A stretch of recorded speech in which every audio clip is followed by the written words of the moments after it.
Hello everyone. Lesson number 14। दादाजी। Writer है कुंदनिका कापड़िया। साहित्य प्रकार है नवलिका। इंट्रोडक्शन और पार्ट 1 में जितना भी हमने समझा था उसमें हमने जाना कि जीदूनाथ यानी कि दादाजी और कल्याणी किस तरह से एक दूसरे का सहारा बन जाते हैं। कल्याणी शादी के बाद अपने घर जाना है यानी कि अपने ससुराल जाना है, उस बात को समझ नहीं पाती। નાઉ પાર્ટ 2 પેજ નંબર 66। લગ્ન નક્કી થઈ ગયા છે। દિવસો હવે બહુ દૂર નથી રહ્યા। જીદુનાથે એમની તમામ મિલકત આમાં વાપરી નાખવાનું નક્કી કર્યું છે। રોજ રોજ એ કલ્યાણી માટે નવતર વસ્તુઓ, નવતર યાની કે નઈ નઈ ચીજે, નવતર વસ્તુઓ લઈ આવે છે। પણ કલ્યાણી મૂંગી થઈ ગઈ છે। સુંદર વસ્તુઓ જોઈને એના મનમાં આનંદ પ્રગટતો નથી। શ્રાવણની વાદળી કાળી રાત જેવી ઉદાસી એના ચહેરાને છાઈ રહી છે।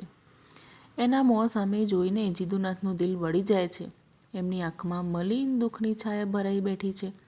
વાત વાતમાં આ ઘરની દિવાલોને અને અંદર ફરતી એક નાની ફૂલવેશી કન્યાને હાસ્યની લખલૂટ છોડોથી હસાવી મૂકનારનું મોં આજ મલકતું નથી। જમણા હાથમાં કોળિયો અદ્ધર રહી જાય છે ને આંખો શૂન્ય બની હવામાં જડાઈ રહે છે। पानी पीवा प्यालो भरे छे ने पानी पीधा वगैरह ढोड़ी नाखे छे। तो यहाँ पर तो इतना क्लियर है कि जीदुनाथ के ऊपर कल्याणी की जिम्मेदारी है।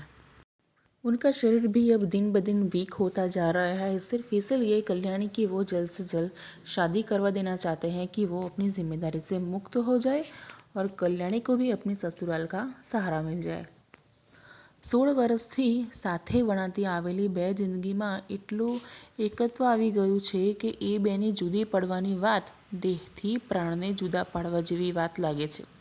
બહારની દુનિયાના કોલાહલથી દૂર માત્ર પોતાની જ સૃષ્ટિ સંપૂર્ણપણે જીવી રહેલા એ બે માનવીઓની આંખો જાણે આવનાર ભાવિ સામે ઉજ્જળ બનીને ખોડાઈ ગઈ છે।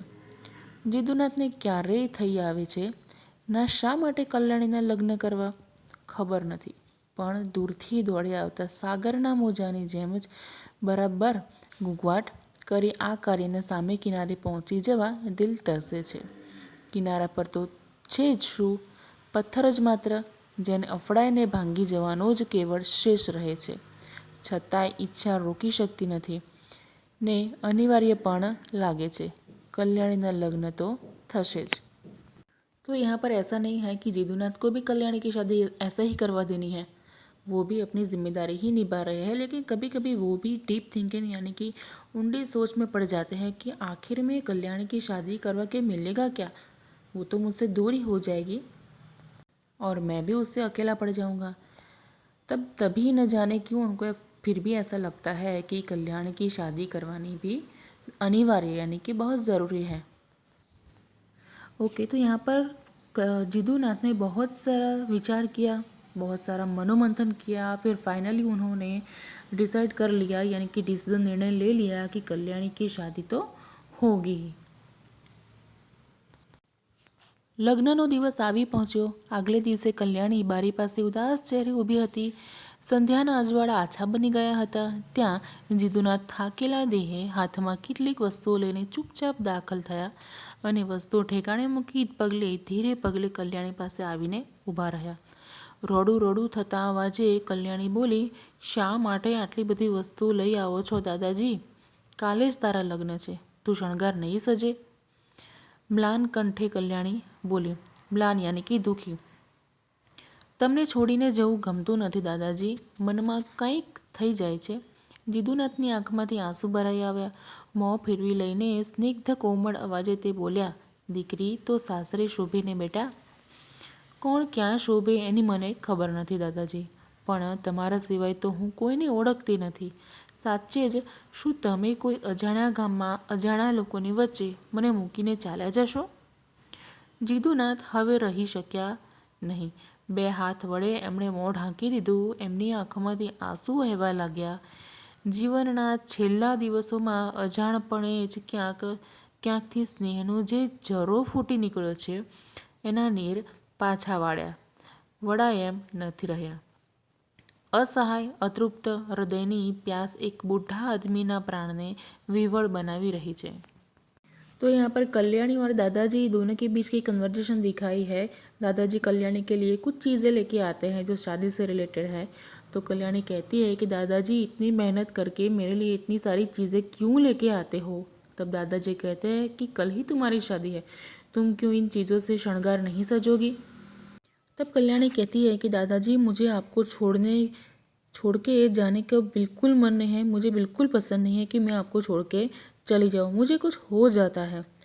बस ऐसा ही सुन के दादाजी यानी कि जीदूनाथ की आंखों में आंसू उभर आते हैं।